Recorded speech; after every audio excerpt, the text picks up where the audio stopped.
열왕기하 20장 1절부터 7절까지 함께 읽습니다. 그때에 히스기야가 병들어 죽게 되매 아모스의 아들 선지자 이사야가 저에게 나와서 이르되 여호와의 말씀이 너는 집을 처치하라 내가 죽고 살지 못하리라 하셨나이다. 히스기야가 낫을 벽으로 향하고 여호와께 기도하여 가로되 여호와여 구하오니 내가 진실과 진심으로 주 앞에 행하며 주의 보시기에 선하게 행한 것을 기억하옵소서 하고 심히 통곡하더라. 이사야가 성읍 가운데까지도 이르기 전에 여호와의 말씀이 저에게 임하여 가라사대 너는 돌아가서 내 백성의 주권자 히스기야에게 이르기를 왕의 조상 다윗의 하나님 여호와의 말씀이 내가 내 기도를 들었고 내 눈물을 보았노라. 내가 너를 낫게 하리니 내가 3일 만에 여호와의 전에 올라가겠고 내가 내 날을 15년을 더할 것이며 내가 너와 이 성을 아수르 왕의 손에서 구원하고 내가 나를 위하여 또 내 종 다윗을 위함으로 이 성을 보호하리라 하셨다 하라 하셨더라. 이사야가 가로되 무화과 반죽을 가져오라 하매 무리가 가져다가 그 총처에 놓으니 나으니라. 아멘. 하나님의 뜻과 인도하심에 대한 두 번째 시간의 말씀을 나누겠습니다. 사실은 하나님의 뜻과 인도하심에 대해서는 꽤 어려운 주제이기 때문에 그 주제에 대해서 제가 모든 부분을 설명하거나 나누기는 어려운 면이 있습니다. 좀 깊이 들어가 버리면 이해가 안 되어서 알쏭달쏭 하는 부분이 생기기 때문에 어떤 면에서는 그냥 기본적으로 내 삶에 도움이 되거나 내 삶에 직접적으로 연결되는 기본적인 부분만 설명할 수밖에 없겠다 그런 생각을 하기도 합니다. 그래서 제가 하나님의 뜻과 인도하심에 대한 설명하는 부분들이 전체적인 것을 설명하는 게 아니라 기본적인 것들만 설명하고 아마 마무리를 짓지 않을까 싶습니다. 이제 하나님의 뜻과 인도하심은 다르다 그랬습니다. 다른데 어떤 면으로 생각하시면 좋냐 그러면 하나님의 뜻과 인도하심이 어떨 때는 전혀 다른 방향으로 가지만 어떨 때는 같은 방향을 추구하기도 합니다. 그러면 하나님의 뜻이 궁극적인 것이다 하면 하나님의 인도하심은 과정적인 것이다 그렇게도 볼 수 있어요. 하나님의 뜻은 궁극적인 것이 궁극적인 것. 궁극적이다는 이야기는 하나님께서 지향하고 목표하는 바 말하자면 성경 66권의 대부분은 계시되고 말씀되어져 있습니다. 지금 이제 열왕기하 20장에서는 히스기야 왕이 병든 것이 나와 있습니다. 20장 1절에 보면 그때에 히스기야가 병들어 죽게 되매 아모스의 아들 선지자 이사야가 저에게 나와서 이르되 여호와의 말씀이 너는 집을 처치하라 내가 죽고 살지 못하리라 하셨나이다. 이때가 아마 제가 계산해 보면 히스기야 왕이 한 39살 정도 되었을 때인가 그렇게 하는 것 같습니다. 옛날에 제가 나이를 한번 계산해 보았는데요. 나중에 여러분도 한번 계산을 해 보십시오. 히스기야 왕이 죽었을 나이에서 이제 15년을 더 산다 그랬으니까 빼보면 되겠지요. 그러면 선지자 이사야가 하나님의 말씀을 받아가지고 히스기야 왕에게 전달하는데 그건 뭐냐 그러면 너는 집을 처치하라. 처치하라는 이야기는 정돈해라. 이제 너가 죽을 테니까 집안을 유언할 건 유언하고 만날 사람 만나고 재산 정리할 거 정리하고 그 다음에 너 뒤에 왕을 세울 사람 세우고 그렇게 처치하라. 너가 죽고 살지 못하리라 하셨나이다. 이게 하나님의 말씀으로 왔어요. 그러면 보통 이제 이런 하나님의 말씀이 선지자에게 오고 선지자가 말했다. 그러면 어떤 식으로 받아들이기 쉽습니까? 이걸 하나님의 뜻으로 받아들이기 쉽다 그것이. 그러나 꿈을 꾸든지 환상이 오든지 이런 직접적으로 말씀이 오든지 간에 이것은 대부분 하나님의 뜻하고는 상관이 없는 경우가 많다는 생각을 해야 돼.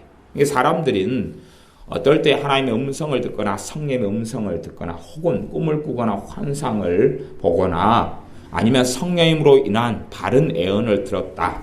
그러면 그것을 뭘로 생각하는 경향이 있냐 그러면 하나님의 뜻으로 생각하는 경우가 있어요. 물론 그게 하나님의 뜻인 경우도 있습니다. 하나님의 뜻인 경우도 있어요.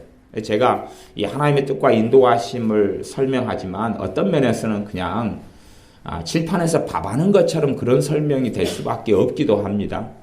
실제 삶 속에 여러분이 치열하게 경험하고 많이 겪는다 그러면 또 겪었다 그러면 많은 부분을 다루고 설명할 수 있겠지만 제가 겪고 신앙생활하고 말씀을 깨닫고 그런 부분 속에 전하지만 여러분이 그걸 경험해보지 못하는 경우는 좀 공상처럼 허구처럼 아니면 막연한 이야기가 될 수밖에 없어서 제가 서두에 더 많은 시간으로 하나님의 뜻과 인도하심에 대한 이야기를 아마 못하지 않을까 그런 이야기를 제가 했다 그랬습니다. 그러면 이렇게 선지자를 통해서 너가 죽고 살지 못하리라 그랬어요. 이걸 하나님의 뜻 중심을 생각하는 사람은 이제 죽었구나 그리고 더 이상 희망을 안 가지지요. 죽었으니까 죽는다는 게 하나님의 뜻이니까 이제 끝났다고 생각하는 거죠. 물론 이런 경우에 있어서는 하나님께서 너가 죽는다 그래도 죽는다는 것은 최종 결정적인 거기 때문에 사람들은 하나님의 긍휼과 자비에 의지해서 기도하고 또한 하나님의 은혜를 구하는 것으로는 나가기가 쉬울 거예요. 그러니까 이걸 하나님의 뜻으로 생각하기보다는 아마 그런 관념 이전에 죽는다 그러니까 살고 싶은 것이 인지상정이다 그 말이에요. 살고 싶어서 발부둥치고 하나님께 좀 살려달라고 막 할 거예요. 그러면 이런 부분에 있어서는 길을 열어나갈 수 있는 기회도 있고 루트도 있다 그런 말이. 그러나 문제가 되는 건 뭐냐 그러면 내가 이거 말고 다른 식의 하나님의 말씀을 들었다면 어떻게 될 것인가 하는 거예요. 내가 이거 말고 다른 양상의 하나님의 말씀을 들었어요. 다른 양상의 하나님의 말씀. 그렇다면 과연 내가 그것을 하나님의 뜻이다 아니면 뜻이 아니다라고 생각하기가 쉽겠느냐 그것이에요. 다른 양상의 것. 우리가 직장이나 직업을 구합니다. 그러면 소위 말하면 구약시대 때로 일단 생각해가지고 어떤 이사야 같은 선지자가 우리에게 그렇게 말합니다. 너는 어부가 되어라. 너는 양치기가 되어라. 그렇게 말했다 그러면 그것을 우리는 하나님의 뜻으로 받아들이기가 쉬울 거 아니에요. 지금 여기서는 너가 죽을 것이다. 죽고 다시 살지 못할 것이다 그랬어요. 그러면 이때에는 살고 싶으니까 사람은 다 하나님께 살려달라고 구원해달라고 불쌍히 여겨달라고 막 그럴 거예요. 그런데 그것 말고 이제 이것은 좀 우리가 우리 하나님이 죽는다 그래도 제발 좀 부탁드려야 되겠다라고 생각하겠지만 다른 양상에 있어서 우리가 듣는 응답이 서로 하나님으로부터 왔다 할지라도 그것을 우리가 대부분은 하나님의 뜻이라는 관점에서 생각을 해버리고 말아요. 하나님의 뜻이라는 관점에서 생각하는데 하나님의 뜻은 제가 서두에서 말씀드렸다시피 궁극적이다 그랬어요. 궁극적이에요.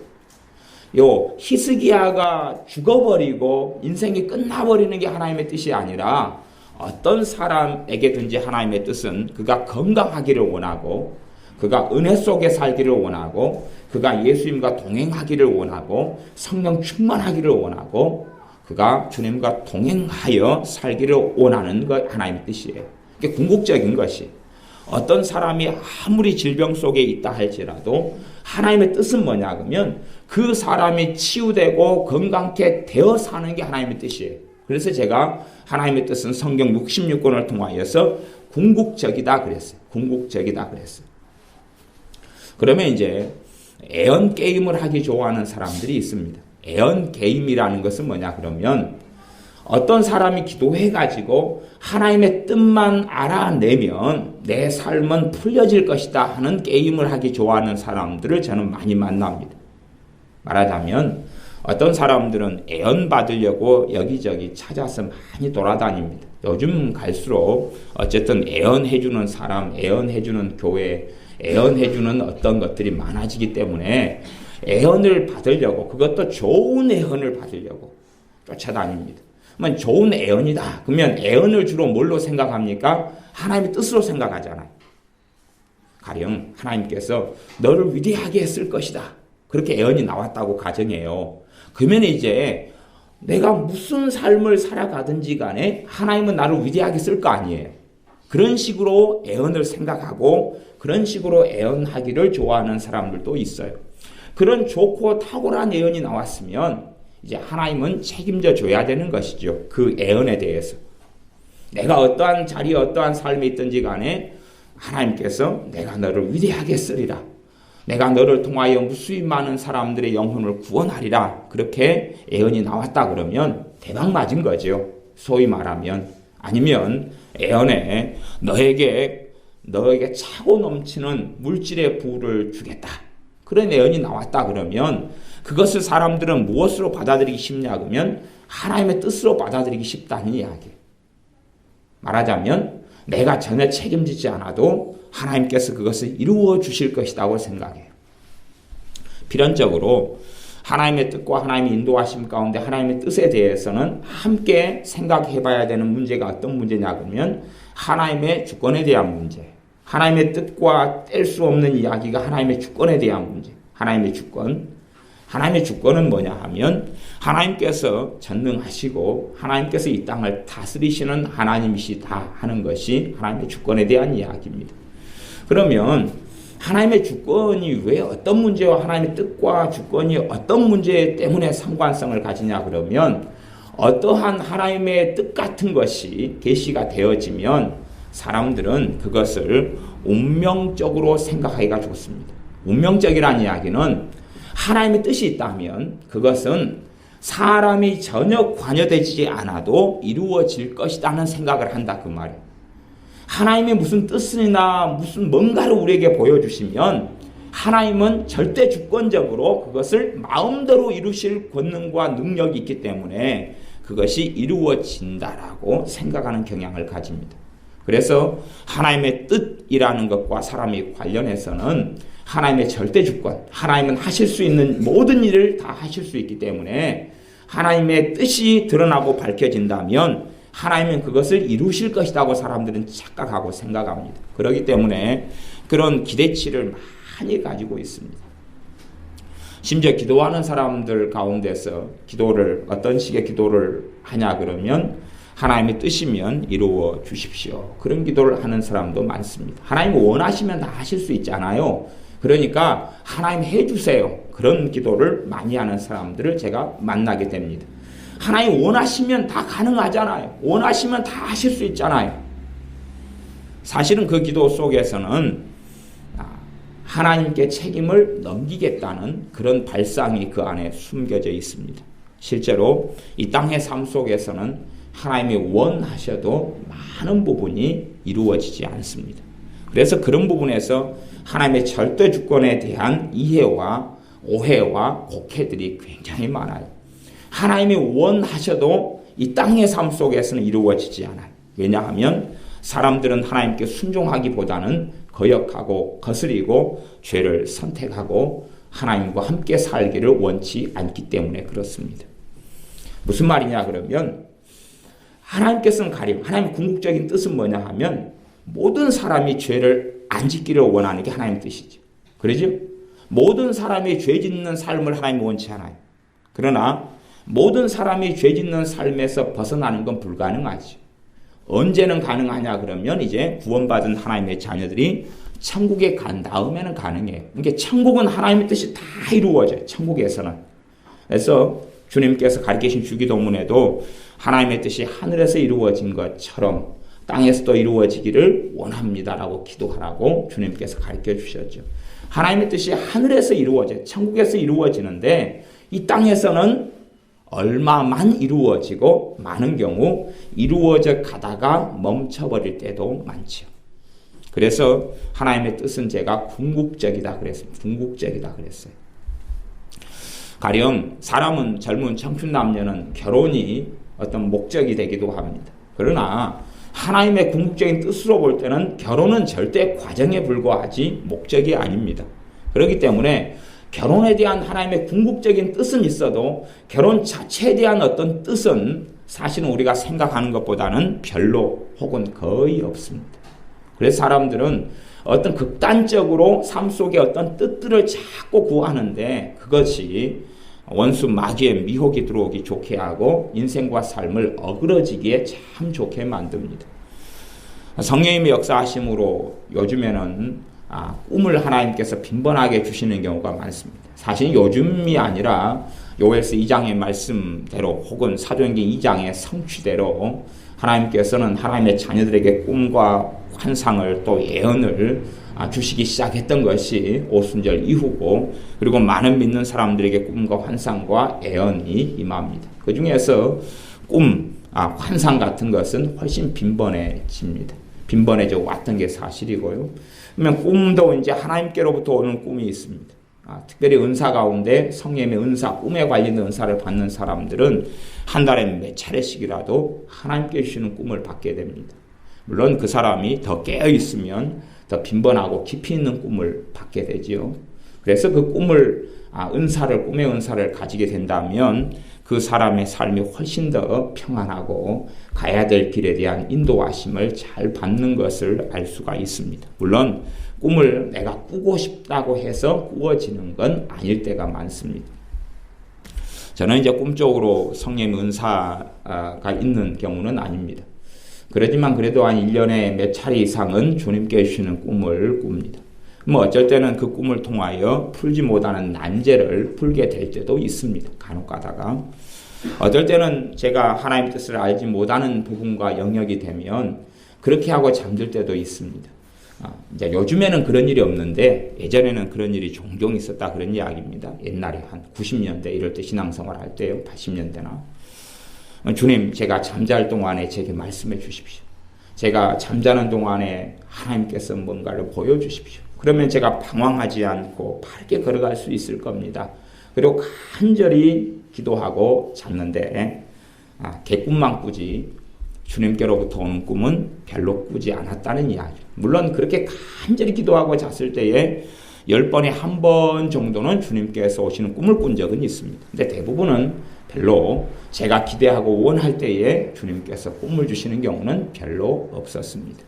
근데 꿈의 은사를 가진 사람들은 꿈을 통해서 주님께서 나아갈 것, 또한 현재의 영적 상황이나 많은 것들을 말씀하시기를 원하시고 기뻐하십니다. 꿈을 통해서 많은 것들을 보여주십니다. 되어질 일을 보여주시거나 현재 어떤 문제가 어그러져 있고 틀어져 있는가를 꿈을 통해서 많이 보여주십니다. 그래서 저는 사람들이 꿈적으로 성령님께서 말씀하시는 은사를 가진 사람들을 많이 만납니다. 그리고 꿈에 대해서 제게 묻는 질문들을 받기도 합니다. 물론 어떤 꿈을 내가 이렇게 꾸었는데 목사님 그에 대한 해석이 어찌 됩니까? 물어보면 제가 다 답변할 수는 없지만 이제 어떤 꿈들은 들으면 그 꿈에 대해서 내용이 뭐다, 뜻이 뭐다는 것이 감지가 되고 캐치가 되고 또 해석이 되어질 때들도 종종 있기 때문에 그럴 때는 그 꿈의 내용이 무엇이다 혹은 무엇인 것 같다, 이 정도의 범주 속에서 꿈의 내용이 되는 것 같다, 그렇게 이야기해 줄 때가 많습니다. 그래서 꿈이라는 은사를 가지고 있으면 우리가 훨씬 더 편안하게 삶의 많은 부분을 엮어갈 수 있습니다. 심지어 예를 들어서 내 가족이 큰 사건 사고를 당해서 큰 일이 벌어질 것 같다 그러면 꿈을 통해서 미리 일주일 전이나 이럴 때 꿈을 통해서 보여주시는 경우가 있습니다. 예를 들어서 최근에 별로 좋지 않은 일이었습니다만 제 조카애들이 한꺼번에 죽었던 일이 있습니다. 사고로 그러지. 근데 한 해는 조카애 가운데 42살 된 애가 갑자기 죽고 35살, 42살 이런 애들이 죽었는데 이 조카 애들의 가족 속에서는 믿음의 사람들이 별로 없었어요. 기도하는 사람들, 깨어있는 사람이 없었어요. 주님께서 뭔가를 보여주시려고 해도 기도하는 사람들, 믿음의 사람들, 성령의 사람들이 있을 때 많이 보여주십니다. 그렇지 않으면 보거나 듣거나 알 수가 없어요. 그래서 고린도전서 2장 말씀에는 육에 속한 사람은 성령님의 일을 받지 아니하나니 그랬습니다. 그러니까 하나님께서는 보여주고 싶어 해도 하나님과 맞지를 않아요. 성령님과 그 사람이 맞지를 않아요. 육에 속한 사람은 받을 수가 없어요. 하나님께서는 사람의 인생사 속에서 사건, 사고, 환란, 교통사고 이런 것이 벌어지는 걸 원하시지 않습니다. 그러나 이 땅의 삶 속에는 사람이 죄를 선택하고 하나님과 등지고 반역하는 길을 선택하고 마귀의 길을 따르고 그렇게 살아가기 때문에 그들의 선택으로 인하여 하나님의 뜻과는 결별하는 그러한 일들이 벌어지는 건 비일비재합니다. 그래서 제 조카애들이 몇 달 전에 사고로 그렇게 한날 한시에 형제가 죽었는데 이야기를 장례식장에 가서 들어보니까 제 이제 걔들 사촌 조카애들인데 사촌 누나 한 분이 꿈으로 2번이나 받았어요. 2번이나 뭘 받았냐 그러면 조카애들이 갑자기 하얀 천을 쓰고 죽는 것을 2번이나 봤어요. 이게 죽기 한 일주일이나 열흘이나 전에 2번이나 연속 그걸 받았다 그래요. 그런 다음에 도대체 이게 무슨 꿈일까? 건강하고 멀쩡한 아이들이 무슨 꿈일까? 42살 되고 35살 된 건강한 애들이 또 제가 어린 시절에 이런 애들이 아주 어려서 그런 애들을 제가 보고 자라고 어떨 때는 그 어린 애들과 함께 그 조카 애들과 함께 나무도 하러 가고 이게 조카 애들이 저보다 어려도 섬에서 애들이 자랐기 때문에 저보다 나무도 잘하고 또 낚시도 잘하고 보면 어린 조카 애들하고 제가 섬에 갔을 때랑 함께 지내고 그런 애들이에요. 가까운 애들이에요. 한 애는 35살 된 애는 너무 어려가지고 제가 막 중학생이고 이럴 때는 이제 5살 막 이러고 어려가지고 이런 애하고는 이제 별로 소통은 안 됐지만 이제 많이 시간이 흘러서 애들이 컸죠. 그런데 그런 애들이 죽는 것을 꿈으로 받았다 그것이. 그러면 거기에서 이제 문제가 생겨요. 일단은 내가 영적이지 못하고 깨어있지 못하면 주님께로부터 꿈적으로 은사가 있어서 꿈은 받을 수 있는데 해석은 안 돼버리는 문제입니다. 꿈은 받을 수 있는데 해석이 안 돼버려요. 그래서 이게 무슨 일인가 그리고 지나쳐버립니다.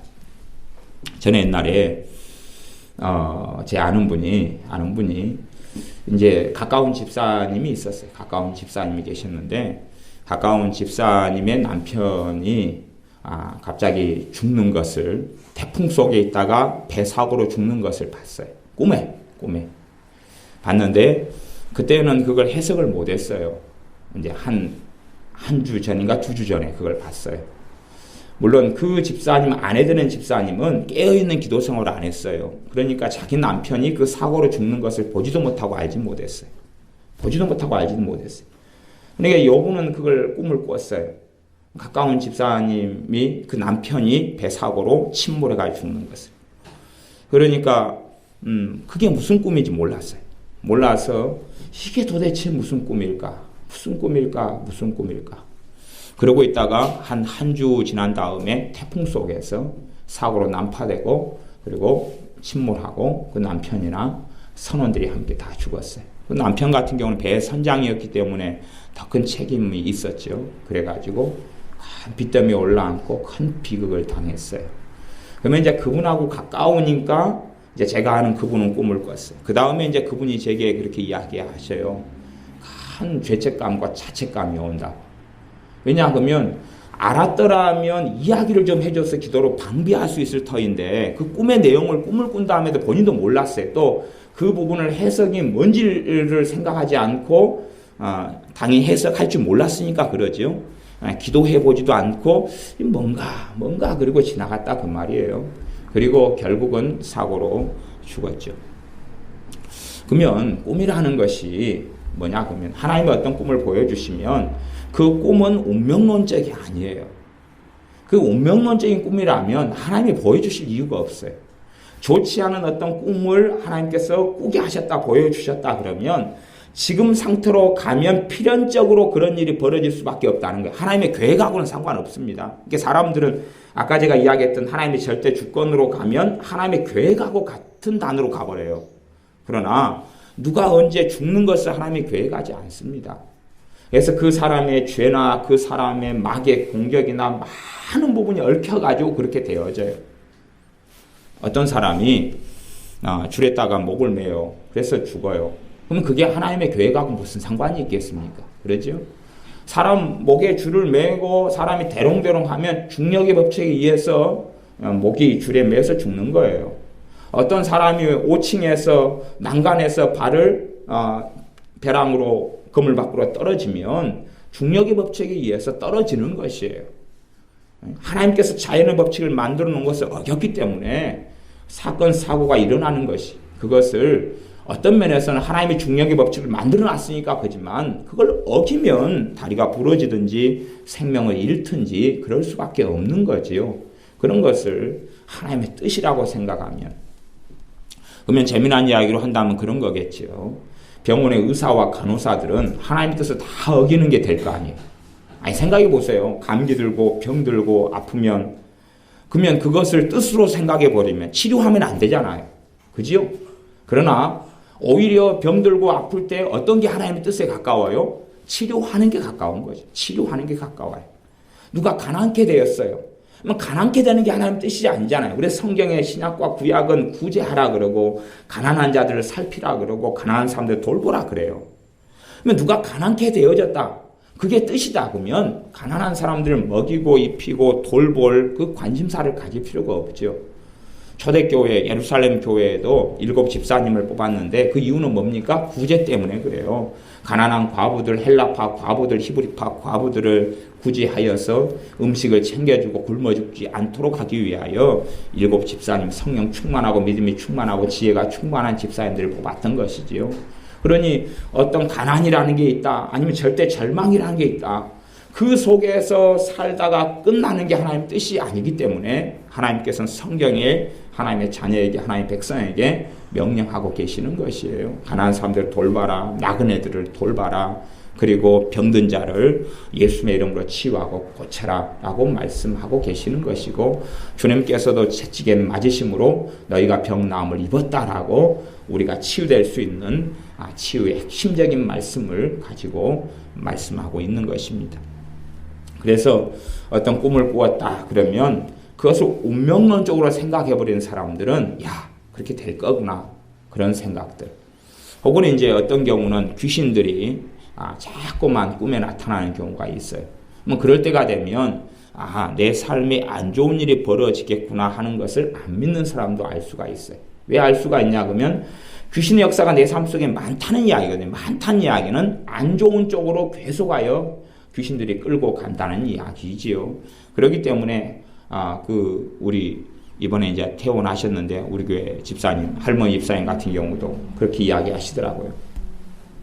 우리 김 집사님, 할머니 집사님이 이번에 있어서 신방을 갔더니 자꾸 이렇게 침대에 누워도 귀신이 보여요. 침대에 누워도 귀신이 천장에 그냥 달라붙어 있다 그러죠. 귀신이 계속 침대 주변을 돌아다니고 보여요. 그러니까 사실은 사고 나기 전에도 봤다 그랬죠.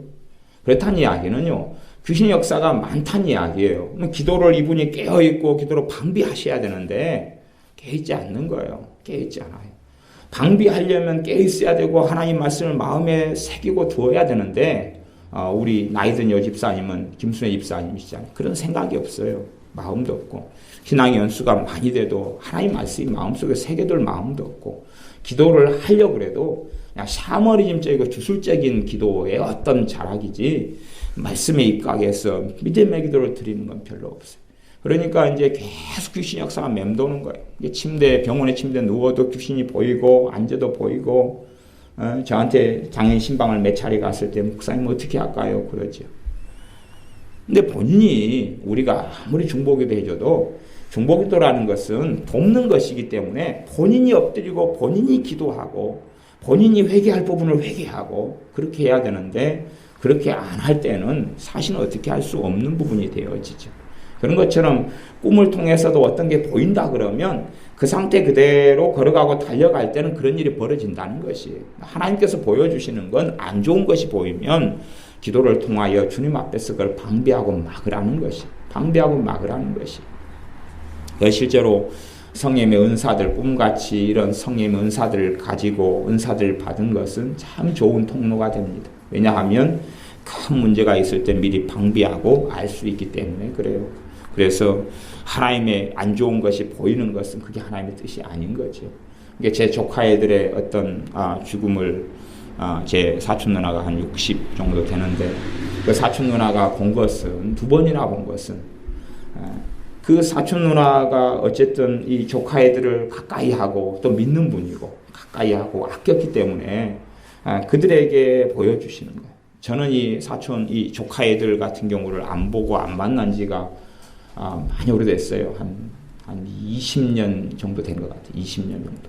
그 정도까지는 거의 그 정도 이후로는 애들을 만나거나 보지를 않았어요. 그러니까 제가 제 기도회에서 이 조카 애들이 있는 것도 아니고 그렇게 좀 상관없이 별개의 삶, 또 조카 애들이 예수를 믿었던 것도 아니고 그런 거기 때문에. 근데 이제 그쪽 사촌 누나 같은 경우는 조카 애들과 가까이 지냈어요. 연락하고 가까이 지내고. 왜냐하면 언니 아들들이잖아요. 언니 아들들.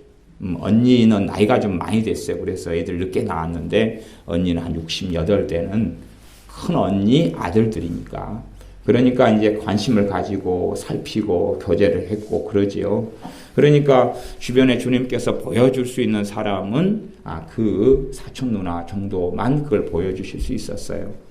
그러니까 사촌 누나에게 그게 보였다는 이야기는 한계 상황이겠지만 기도하면서 그것을 막을 수가 어느 정도 있었다는 이야기예요. 근데 유감스럽게 사촌 누나 되시는 분은 그걸 놓고 무슨 뜻일까? 2번이나 죽는 것이 나오는데 무슨 뜻일까?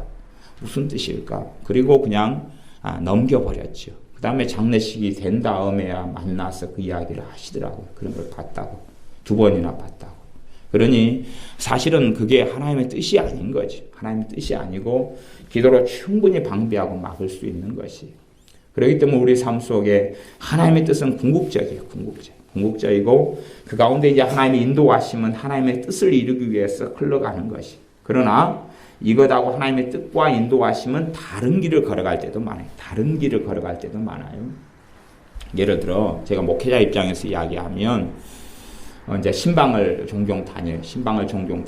종종 다니는데 어쩔 때는 이제 성령의 인도하심이 어떤 가정에 자주 신방을 가도록 인도하실 때가 있어요. 어떤 가정에 자주 신방을 가도록 인도하실 때가 있어요.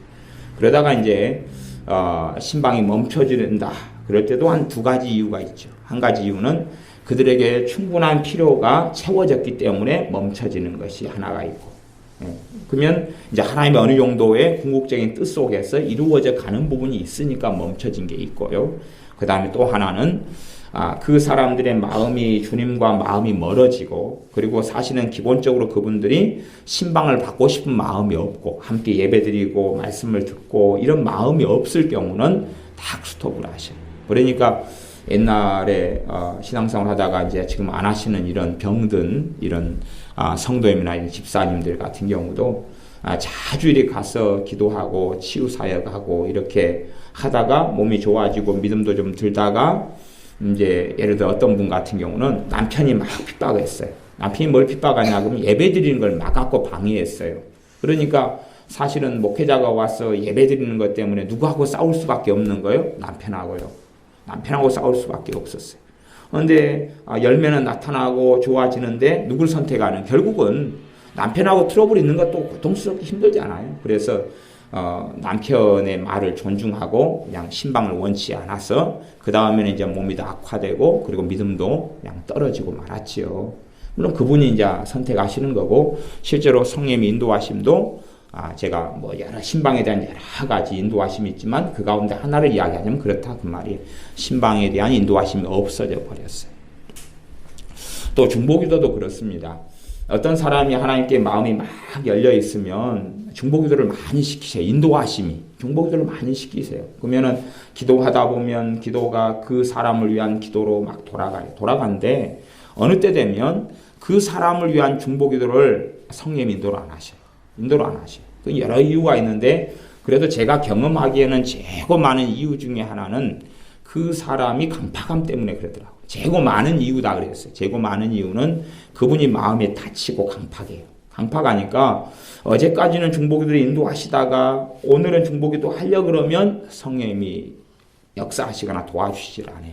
이렇게 깝깝하고 답답하고 중치가 막히고 아니면 성령님께서 기도 가운데 술술술 흘러나가는 중보기도 하도록 서포트를 해주시지 않으셔요. 그래서 여러 가지 경험을 통해서는 이분이 이제 하나님께 마음이 닫혀버렸구나, 강팍해져 버렸구나 하는 것을 사실은 그런 경험들을 통하여 알게 되는 경우가 많죠. 그래서 그냥 앉아서 어떤 사람을 위해 중보기도 해봐도 그 사람의 상태가 어떤지를 사실은 캐치할 때는 굉장히 많아집니다. 그래서 하나님의 인도하심은, 하나님의 뜻은 사실은 뭐냐 그러면 그 사람이 성령 충만하고 그 사람이 믿음이 충만하고 주님을 사랑하고 삶 속에 주님의 은혜 속에 주님과 함께 동행하는 삶이에요. 주님께 칭찬받고 주님 앞에 섰을 때에 영광을 얻는 것이 하나님의 궁극적인 뜻이죠. 그러나 하나님의 인도하심은, 기도에 대해 중보기도에 대한 인도하심은 그것하고 지금 다른 방향으로 가버렸잖아요. 그렇죠? 그가 원치 않으니까, 그가 강팍하고 마음이 다치고 원치 않으니까 기도를 하려고 하면 기도가 안 돼버려요. 기도가 안 돼버리는데 가만히 또 보면 다른 사람의 중보기도로 바뀌어버려요.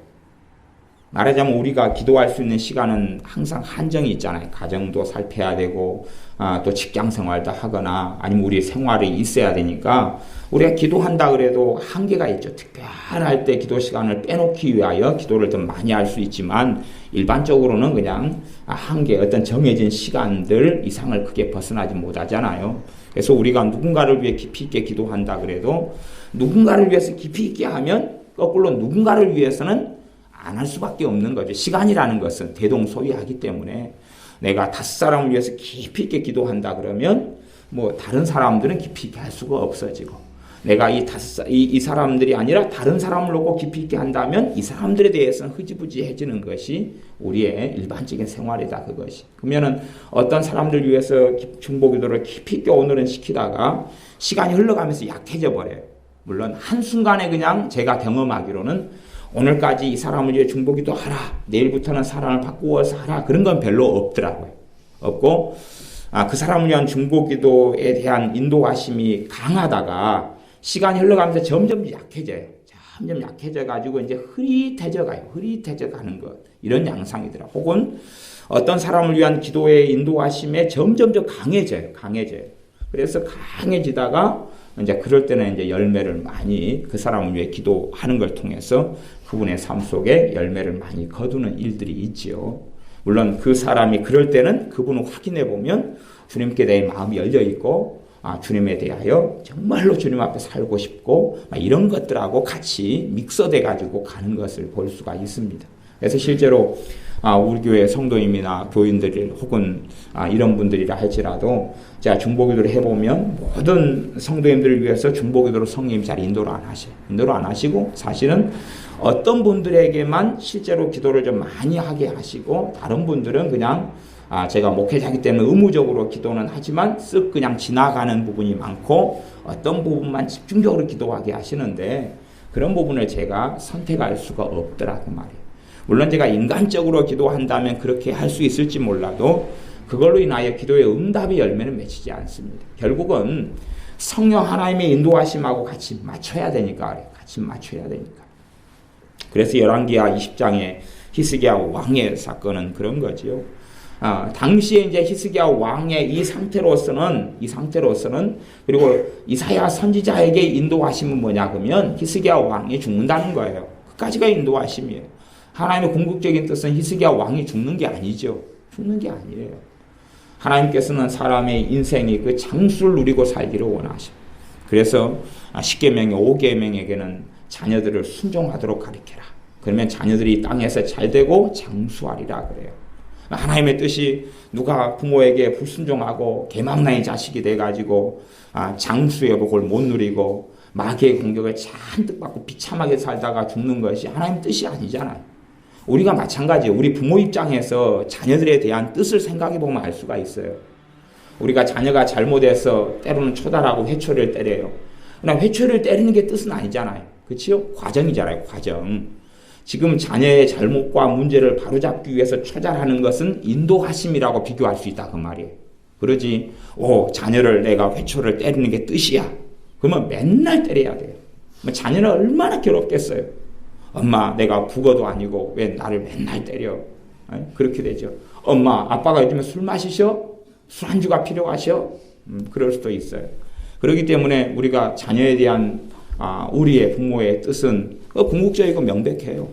자녀가 그래도 행복하게 살기를 원하고 자녀가 하나님의 사람, 기도의 사람, 말씀의 사람, 성령님의 사람, 하나님을 기쁘시게 하는 사람이 되길 원하고 자녀가 삶 속에 자신의 가능성을 가지고 자신의 달란트를 가지고 자신의 부르심을 가지고 정말로 기쁨 속에서 살기를 원하는 부모의 궁극적인 뜻이 있어요. 자녀를 공부를 시키는 것도 자녀가 공부를 잘해야 된다는 것은 부모가 뜻을 안 가져요. 그건 과정이지, 과정. 공부를 잘해야 되는 게 궁극적인 뜻은 아니다 그 말이에요. 공부를 하는 걸 과정이고 공부를 잘하도록 자녀를 인도하고 도와서 그것을 통하여 더 나은 것을 얻기를 원하는 거죠. 공부를 잘하는 걸 통하여 더 많은 기회를 갖기를 원하고 더 좋은 직장을 가지기 원하고 자신에게 있는 잠재된 어떤 능력들을 더 개발하기를 원하는 것이지 공부를 잘하는 것 자체가 부모의 뜻은 아니다 그것이에요. 그런 것처럼 우리가 자녀와 부모의 관계를 생각하면 하나님의 뜻이 뭐고 그다음 인도하심이 뭔지에 대한 어느 정도의 지혜는 얻을 수 있을 겁니다. 그래서 하나님께서 히스기야 왕에게 원하시는 궁극적인 것은 그가 죽는 게 원하시는 게 아니에요. 그러나 이 사람은 죽을 수밖에 없었어요. 그런데 죽는다는 선지자 이사야의 말씀을 듣게 되면서 사실은 하나님께서는 궁극적인 뜻은 이 안에 숨어 있는 것. 정말로 하나님께서 히스기야 왕을 사랑하지 않으셨다면 선지자 이사야를 보내가지고 전달할 필요가 있어요? 없어요? 없잖아요. 그러니까 대부분의 사람이 죽을 때 되면 하나님의 종이나 선지자를 보내서 전달하지 않아요. 너가 죽는다고. 전달받지 않아요. 사실은 그게 전달받고 그것을 준비하고 오히려 살아나는 게 하나님의 원하심인데 하나님께 쓰임받을 통로가 되는 사람들이 별로 없기 때문에 그래요. 어떤 사람이 아무리 성령 충만해도 이 지구의 인구가 70억인데 70억에 대한 어떤 인도를 다 받아가지고 전달할 수 없을 거 아니에요. 아무리 성령 충만해도 내가 대한민국에 성령 충만하다. 대한민국가 5천만이다 그러면 지금 현재 서울특별시 문정동 몇 번지에 사는 사람이 곧 암에 걸리게 될 것이다. 그러니 암 걸리지 않도록 조심하라 그래라. 아니면 부산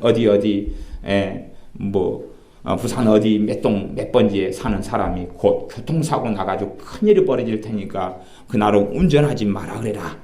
그런 것을 주실 수가 없다 그 말이에요. 우리가 깨어있으면 우리의 범주 속에서 우리가 그런 하나님의 음성을 듣고 하나님의 인도하심 현재 상황 속에서 그러한 좋은 것 때로는 안 좋은 것을 우리가 통로가 되어서 알 수 있게 되고 또한 기도할 수 있는 그러한 사람, 그러한 하나님께서 부르시는 하나님의 자녀의 자리에 있게 되어집니다. 그러나 우리가 깨어있지 못하면 내 주변 사람들, 내 가족을 지킬 수가 없죠. 내가 깨어있지 않으면 나를 통해서 하나님께서 보여주지 않고 알게 하실 수가 없는 것입니다. 히스기야 왕을 사랑하시기 때문에 너가 죽는다고 전달하시는 것입니다. 히스기야 왕의 기본적인 마음속에 하나님을 경외함이 있어 왔기 때문에 하나님을 경외함이 있어 왔으나 히스기야 왕에게는 교만의 문제가 있었어요. 그래서 이 히스기야 왕의 앞날이 결국은 이 상태 속에서는 죽을 수밖에 없었어요. 그리고 선지자 이사야에게 전달받은 다음에 히스기야 왕은 엎드려서 하나님께 기도합니다. 그게 열왕기하 20장 2절부터 나와 있는 것입니다. 히스기야가 낫을 벽으로 향하고 여호와께 기도하여 가로되. 실제로 성경에서는 이와 비슷한 사건이 많이 나옵니다. 비슷한 사건이라는 건 뭐냐 그러면 선지자가 어떤 왕에게 전달합니다. 너가 죽을 것이다. 죽을 것이 전달합니다. 그러나 그 이야기를 듣고 오히려 선지자를 핍박하고 성길내고 감옥에 가둬버리고 채찍질한 사람들은 대부분입니다. 대부분이지 히스기야 왕처럼 하나님께 엎드려서 기도하고 회개한 사람은 없었어요. 아예 없었어요. 하나님께서는 그 왕들이 죽기를 원치 아니하셨어요. 그러나 그들은 하나님께 주시는 좋은 길을 걷지 않았습니다. 하나님의 뜻은 어떤 사람에게 전달하는 것은 하나님의 뜻이라기보다는 하나님께서 오히려 사랑하시기 때문에 전달하시는 거예요. 기회를 주시기 위하여. 우리 요나서에 보면 선지자 요나가 하나님께로부터 사명을 받고 말씀을 받는 것을 압니다. 요나에게 하나님께서 뭐라고 말씀하시냐 그러면 니느웨 성에 가서 거기 가서 너희가 하나님이 심판하셔서 니느웨가 무너지리라. 그렇게 너가 전해라. 그런 말씀을 듣습니다. 그때 요나는 하나님 말씀을 어기고 안 가려고 그러죠. 그래서 다시스로 가는 배를 타고 가다가 심청이처럼 임당수는 아닌데 물에 지중해에 풍덩 빠지게 되고 하나님께서 큰 물고기를 예비하셔서 거기서 3일 밤낮을 물고기 뱃속에 있으면서 회개하게 됩니다. 그러나 요나 선지자가 하나님의 뜻대로 하나님 말씀에 따라서 니느웨가 무너지리라 그렇게 가서 선포했지만 하루길만 그랬어요.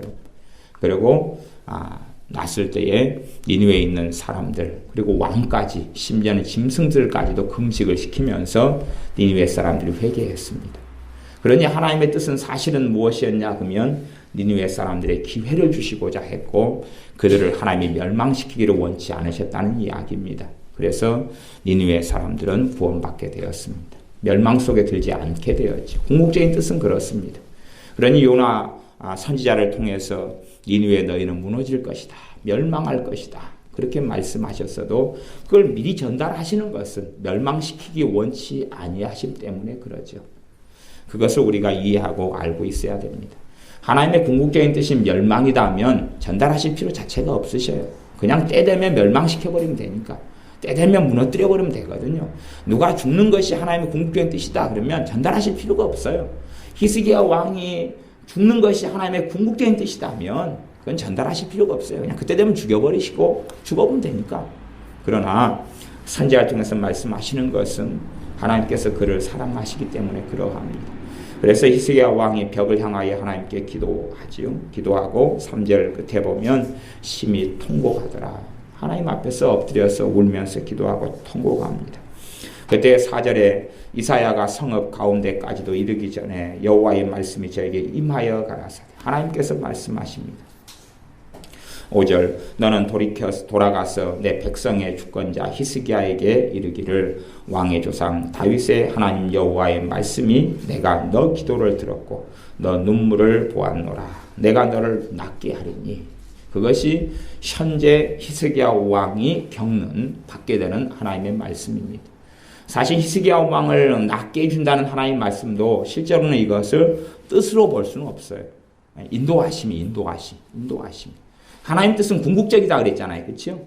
사람이 병이 치유된다 해서 하나님을 영화롭게 하고 잘 섬기는 건 아니잖아요.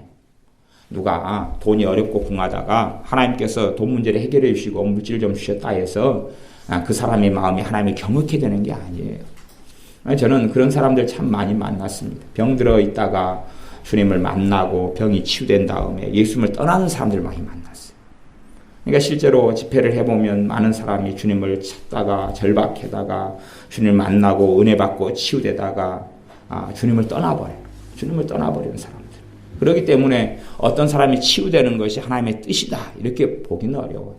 치유는 하나님의 뜻이긴 하지만 그것보다 더 궁극적인 뜻이 있다는 이야기. 궁극적인 뜻이. 그렇기 때문에 사도 바울 같은 경우는 더 하나님의 궁극적인 뜻 때문에 어떨 때는 사단의 사자 육체의 가시를 가지고 있었어요. 더 궁극적인 뜻은 뭐예요? 그 사람이 교만해서 하나님 앞에서 무너지지 않기 원하시는 거지요.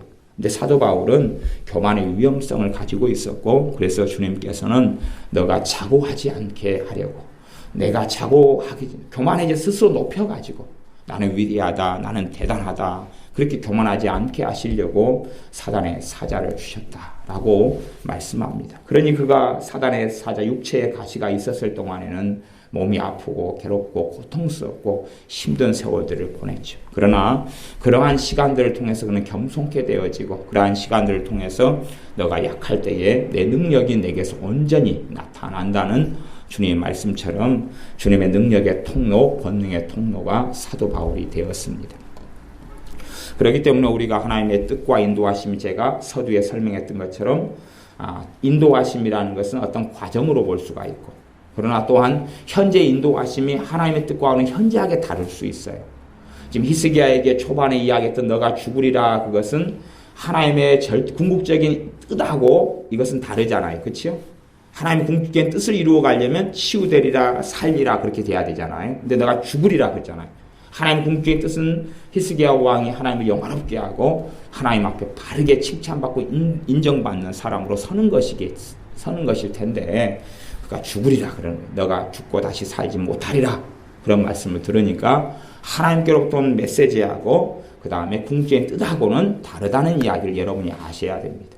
많은 사람들은 하나님의 뜻은 성경 66권을 통하여 궁극적인 뜻은 가만 생각하면 알 수가 있어요. 왜? 다 계시가 됐기 때문에 알 수가 있어요. 그런데 어떤 꿈이나 아니면 예언을 들으면 그걸 궁극적인 뜻이라고 생각해 버리시더라고요. 그러면서 많은 해석상의 많은 생각상의 문제를 일으켜버려요.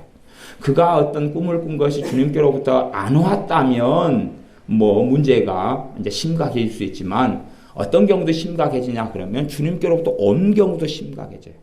해석이 잘못되는 경우를 너무 많이 봤기 때문에 그래요. 어떤 해석만 잘못돼도 그래요. 아, 이게 뜻이구나. 그러면 어그러져 버리고 엉망이 되어버리고 말죠. 어그러져 버리니까. 가령 사도 바울이 길리기아 성 다소에 있었어요. 그때는 사도 바울이 아니었습니다.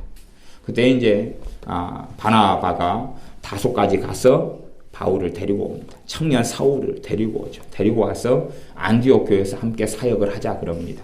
그러면 사도 바울 이전에 청년 사울의 입장에서는 기도해 볼 거 아니에요. 그렇죠? 기도해 볼 거 아니에요. 주님, 바나바가 나를 데리러 왔는데 같이 가서 안디옥 교회에서 섬길까요? 같이 가서 섬길까요? 기도해 봤을 거 아니에요. 그러니까 하나님의 응답은 그래라 그랬을 거 아니에요. 그렇죠? 그래라 그랬을 거 아니에요. 그럼 그래라 그래가 응답을 받았어요. 그걸 하나님 뜻으로 알면 나중에 1년이 좀 지난 다음에 성령님께서 내가 불러 시키는 일을 위하여 바나바와 사울을 따로 세우라. 그래서 사도로 이제 보내시거든요. 그러면 사도 바울의 입장에서는 그 전에 안디옥으로 가는 게 하나님 뜻이었으니까 지금 나를 불러서 이제 보내는 것은 이게 하나님이 아니야. 성령 하나님이 아니야라고 생각했을 거 아니에요. 하나님 뜻에 대한 극단적인 이해를 가지고 있으면 아니 안디옥으로 가라건 하나님이 왜 또 딴 데로 보내겠냐 그 말이에요. 사람들은 그런 부분에서 뜻에 대한 곡해와 오해를 많이 가지고 있어서 뭔가를 기도하면서 응답을 받았어요. 응답이 틀린 것도 있지만 맞는 것도 있는데 나중에는 그것 때문에 오해와 곡해와 문제와 어그러짐이 아주 많다는 사실. 그게 아주 많아요. 그런 것 때문에 하나님에 대하여 오히려 자신이 어떤 한때 인도하심을 받았어요. 그 인도하심은 계속 가겠어요? 아니면 그 한때에 불과하겠어요? 한때에 불과하단 말이에요. 한때에. 여러분이 배가 너무 고파요. 그래서 하나님께 하나님 뜻대로 해주세요. 막 그렇게 기도를 그냥 초보적으로 드렸다. 그래도 이제 돈이 없고 먹을 게 없으면 하나님이 먹을 걸 사람을 통해 막 사주거나 그럴 거 아니에요. 그래가지고 하나님 정말 음식을 주세요. 먹을 걸 주세요. 그랬더니 누가 와서 돈가스 먹으러 가자는 거예요. 그럼 그걸 뜻으로 생각하면 그 사람은 뭘 먹어요 이제? 돈가스를. 그럼 다음에 돈 생겨서도 뭐 먹으러 가야 돼요? 돈가스 뜻이니까. 아니 그때만 그냥 내게 밥 사주는 사람이 돈가스 사줬다니까요. 다음에 내가 사 먹을 때는 돈이 있어 먹을 때는 내가 원하는 거 먹으면 되죠. 근데 이런 문제 같으면 사람이 상식이 있으니까 이상하게 안 되는데 실제로 내 삶 속에 벌어지는 일이 비슷한 일들이 벌어져요. 뭔가를 하나님이 보여주셔요. 그러면 그것을 붙잡고 언제까지 가는 거예요? 죽을 때까지. 어떤 분이 미호경이 들었어요. 미호경이 들어서 그분이 주의 종인데 다 무너졌어요. 모든 게 다 무너졌어요. 모든 게 다 무너졌는데 그 이유는 그래요. 그분이 어떤 예언을 들었는데 예언이 깨끗하고 바른 예언이었어. 어떤 예언이었냐 그러면 주의 종아 너가 참으로 내 앞에 겸손하도다. 그런 예언을 들었어요. 그런 예언을 들었어요. 그 다음에 이제 문제는 그 예언을 뭘로 가져가요? 자신에 대한 하나님의 정의, 자신에 대한 하나님께서 너 이런 사람이야. 다 규정 지어진 걸로 가져가요. 내가 오늘 겸손하다는 예언, 그게 바른 예언을 받았다 그래도 그 예언이 내일 내가 교만해지는 것에서 막아줄 수 있어요? 없어요? 없잖아요. 근데 그 목사님이 실패하고 무너진 이유가 그것 때문에 그러거든요. 실제로 있었던 일입니다. 제가 아는 분이에요. 근데 그분은 겸손하다는 예언을 들었어요. 들으니까 자신은 하나님이 겸손하다 인정했으면 죽을 때까지 자기는 겸손한 사람이라고 생각하셨던 거예요. 죽을 때까지 겸손한 사람이라고 생각하셨던 거예요. 그래가지고 이제 다른 미혹하는 음성을 들었을 때에 그 겸손한 사람이라는 것과 연결지어 보니까 그게 맞게끔 받아들였어요. 그 다음에 그런 음성을 몇 개 듣다가 미혹하는 영이 틈탔어요. 그래서 그 목사님을 속이고 그래서 목사님이 목회하는데 교인들에게 귀신으로부터 오는 미혹하는 그럴듯한 음성들을 전달하면서 물론 교회가 다 무너지고 그분의 인생도 사역도 다 끝났지요. 그러니까 사람들은 성령님께서 뭐라고 말씀하시면 그것을 궁극적인 뜻으로 생각한다 그 말이에요. 근데 인생 속의 과정일 거 아니에요. 과정 속에 벌어지는 일이에요. 그래서 어떤 것을 내게 말씀하신다 그래도 그것 자체를 하나님의 뜻이야. 그런 식으로 가면 곤란해요. 또 성경을 큐티를 하면서 성령님께서 내게 주시는 감동이, 말씀을 통한 감동이 있을 수 있어요. 근데 그것은 아무리 그게 오라도 어떤 관점이냐면 현재형의 관점이에요. 현재형의 관점. 지금 내가 현재 지금을 살아가는 내게 있어서지 그것이 내일을 보장해 주지 못하고 모레를 보장해 주지 못해요. 근데 많은 사람들은 하나님께로부터 애언이 오거나 꿈이 오거나 환상이 오거나 뭔가가 전해지거나 그랬다 하면 그것이 자신의 장래까지도 다 보장해 줄 거라고 생각하시더라고요. 하나님께서는 실제로는 훨씬 더 많은 사람을 부르실 거예요. 훨씬 더 많은 사람을 부르시지만 그 하나님의 부르심에 응답하여 순종함으로 그 길을 걸어가는 사람은 별로 없어요. 세례 요한이 헤롯에 의해서 죽임을 당했는데 하나님의 뜻이 세례 요한이 헤롯에 의해서 죽임을 당하는 것을 하나님 뜻이라고 볼 수가 없어요. 하나님 뜻이라고 볼 수가 없어요. 근데 그런 일이 벌어져요. 실제로 우리 주님께서 공생의 사역 동안에 행하시면서 성경을 여러분이 사복음서를 잘 보시면 주님께서 도망가시니라 이런 구절을 곳곳에서 만납니다. 왜 도망가시냐 그러면 하나님의 뜻을 이루려고. 주님의 때가 되기 전까지는 십자가에 달리시지 않아야 되니까. 그러나 사람들은 하나님의 뜻은 나를 지키고 보호하시는 것이지. 그러니 배째. 그걸 세상 말로 하면 용가리 똥배라 그러잖아요. 그거 들어보셨어요? 배째. 아니 하나님이 나와 함께 하셔. 그러니까 내가 그냥 들이받아버리면 되지. 그러면 그런 식이에요. 덤프트럭이 저기서 달려와요. 내가 도로를 건너다 보니까 덤프트럭이 달려오는 거예요. 그러면 거리가 있으니까 피하면 되잖아요. 얼른 피해야지 사고가 안 나지요. 근데 하나님의 뜻은 내가 건강하고 다치지 않고 사고 안 나는 거지요. 그래서 능력을 주시옵소서 해서 달려오는 덤프트럭하고 그대로 그 자리 버티면서 들이받았어요. 그래서 나는 20m를 날아갔지요.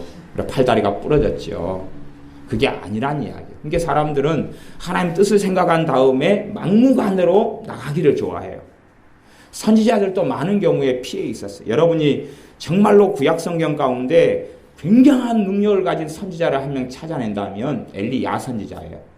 엘리야 선지자는 대단한 권능과 능력 그리고 심지어는 죽음을 보지 않고 천국에 올라간 선지자입니다. 그러나 엘리야 선지자가 얼마나 도망을 다녔는지도 잘 봐보셔야 돼요. 그 대단한 기도의 능력을 가진 선지자가 이세벨이나 아합을 피해서 도망다니고 나아가서요. 성경 구약시대 이스라엘 왕 중에서요. 최고의 왕은 다윗 왕입니다. 그러면 다윗 왕이 하나님의 뜻은 뭐예요? 다윗 왕을 두 번째 임금으로 기름 부으신 거예요. 사울 왕 다음에 두 번째 임금으로 기름을 부었어요. 하나님의 뜻은 이제 일단은 두 번째 왕은 다윗이에요. 그까지는 하나님 뜻은 정확합니다. 두 번째 왕은 다윗이에요. 그러면 다윗은 하나님이 나한테 기름 부었으니까 두 번째 왕으로 삼았으니까 그냥 사울 왕하고 한바탕 해버리면 될 거 아니에요. 그러나 사울 왕을 피해서 다윗은 계속 도망다니는 걸 우리가 알고 있죠. 그렇죠? 계속 도망다니. 그것이 지혜롭고 옳은 것이에요. 그런 부분을 잘 묵상해보고 생각을 해봐야 됩니다. 근데 하나님께서 나를 기름 부으셨어. 그러니까 나는 그냥 밀어붙여버리면 될 거야. 그것이 어리석은 삶이고 어리석은 길이에요. 하나님이 전능하잖아. 하나님이 능력 있으시잖아. 그러면 내가 뭐라고 피해가지고 도망다녀? 내가 뭐 일나가? 그냥 성경에 보면 그걸 이해하지 못할 거예요. 어떤 선지자에게 물어요. 전쟁을 하면서 우리가 어떻게 할까요? 그러니까 선지자를 통해서 하나님 말씀해요. 매복전을 펼쳐라. 숨어가 매복을 하라. 매복. 저쪽에 군사들이 이쪽에 지금 전쟁하는 아람 군사가 오거나 모압 군사가 오거나 암몬이 오거나 막 그러면 매복해가지고 있다가 뒤통수를 꽉 때리라 그러거든요. 그러면 생각해 보세요. 하나님의 전능하심에 비춰보면 매복할 필요가 있어야 돼요? 없어야 돼요? 없지요. 그냥 천둥벼락 치고 그냥 번개를 쳐가지고 싹 죽이거나 물론 그런 일도 있었어요. 전쟁 시에 그런 일도 있었어요.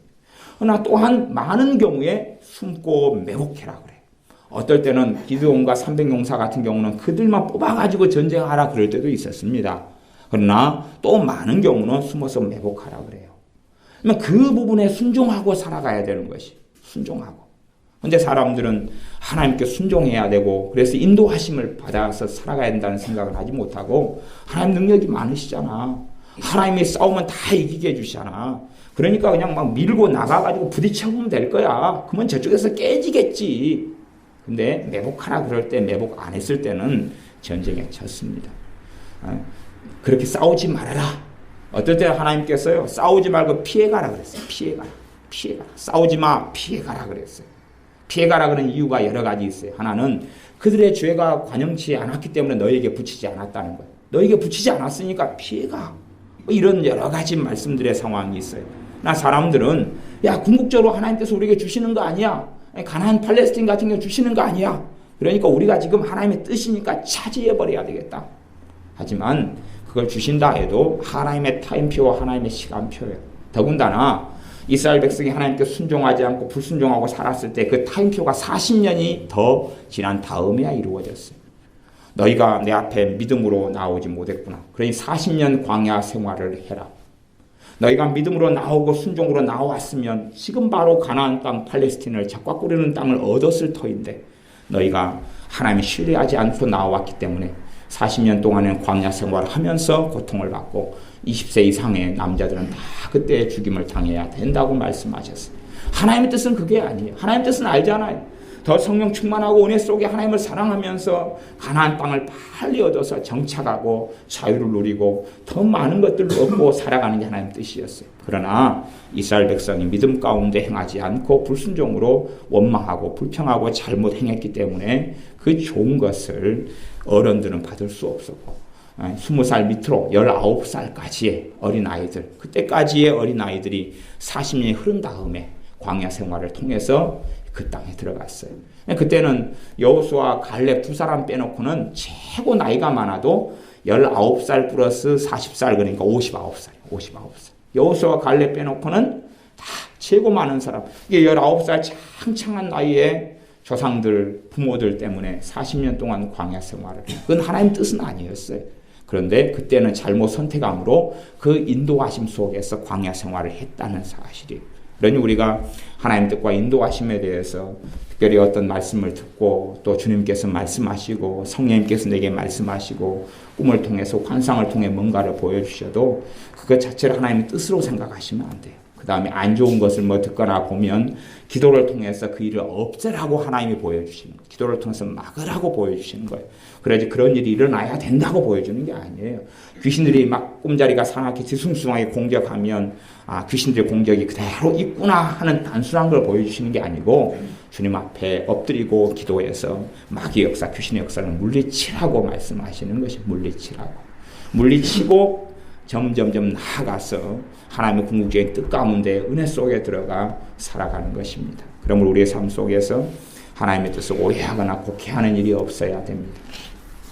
한 가지 이야기만 더 말씀드리면 아합 왕이라는 사람이 있었습니다. 그 사람은 굉장히 악한 사람이었어요. 굉장히 악한 이스라엘 왕이었습니다. 그런데 하나님께 선지자를 통해 말씀하셨어요. 너가 죽을 것이다 그랬어요. 죽을 것이다. 그 사람은 악한 사람이에요. 이 히스기야 왕처럼 젊었을 때나 살아오면서 하나님을 경외했던 그런 사람이 아니에요. 악한 사람이에요. 아주 못돼 먹은 사람이에요. 심지어는 어떤 포도원을 이렇게 빼앗으려고 자기 아내의 이세벨의 공고 지혜를 받아가지고 나봇이라는 사람을 죽여버리고 포도원을 빼앗았던 아주 못된 왕이었어요. 나아가 우상을 숭배하며 이스라엘 백성들을 무수하게 지옥으로 떨어뜨리는 원흉이 되었던 사람이 아합 왕입니다. 근데 아합 왕이 죽을 것이라고 선고를 받고 그가 겸손하게 살아갔을 때에 하나님께 선지자를 통해 말씀하신 것은 너가 살 것이다 하는 말씀을 들었어요. 그런 것처럼 우리 삶 가운데 하나님의 뜻과 인도하심에 대해서 제가 더 많이 막 다루려고 해도 실상 이게 꽤 어려운 부분이고 신앙생활의 삶 속에 깊이 있게 체험하지 않으면 탁상 공론만 되거나 이해를 잘 못하실 부분이 생겨서 제가 한 2시간 정도로 전에 집회했던 것까지 해서 한 3시간 정도로 마무리를 지을 수밖에 없지만 하나님의 뜻과 인도하심에 대해서 가장 기본적인 이해를 하시면서 주님을 섬겨갔으면 좋겠습니다. 기도하겠습니다. 아버지 하나님, 우리가 하나님의 뜻에 대해서 극단적으로 생각하여 현 시대에 벌어지는 많은 일, 때로는 응답받는 것, 주님께로부터 주시는 애언이나 환상이나 꿈을 본 다음에 하나님의 뜻이라고 하는 극단적인 생각 속에서 어리석게 판단하고 방향을 잡아 걸어가는 일이 없게 도와주시옵소서. 이것이 하나님의 인도하심이지만 또한 이 인도하심이 우리가 다시 회개하고 엎드리면 좋은 것으로 바뀌고 또한 좋은 방향 속의 인도하심이어도 그것이 한 과정에 불과하다는 지혜를 얻어서 한 걸음 한 걸음 한 걸음 성령의 인도하심 속에서 주님과 함께 동행하며 살게 하여 주시옵소서. 예수님의 이름으로 기도하옵나이다. 아멘. 같이 말씀을 붙잡고 하나님께 기도하겠습니다.